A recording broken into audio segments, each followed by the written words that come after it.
Okay, so in this decimal multiplication problem, I have 7 thousandths groups of 2 and 1/10. Hard to think of. So when I estimate, I'm just going to turn this to 2, because 2 and 1/10 is close to 2. And this is super, super small, but I don't want it to go to 0 because then I'd get a 0. So I'm going to say I definitely want something approximately around 2. I better get something around 2. Okay, so that's my estimate. Now, I'm going to erase that because I need some space here. To ignore the decimal, I'm going to take my first factor and multiply it by 1,000. You can do that on your calculator, and you'll find out that that changes 7 thousandths into 7.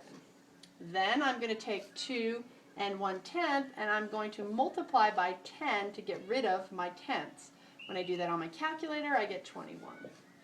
So now, by ignoring the decimal, I find out that I have 147. But because I changed the way my factors looked to begin with, I now, in my product, must do the inverse operation of multiplication and put it back in. So I'm going to take my 147, and first I'm going to choose to put back in my 10. There is a quicker step here, but let's just do it the way we've been doing it.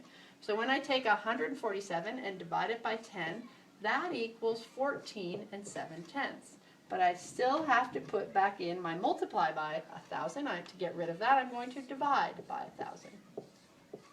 When I do that, I can do that on my calculator, I find out that I get 0 and 147 10,000ths. Okay?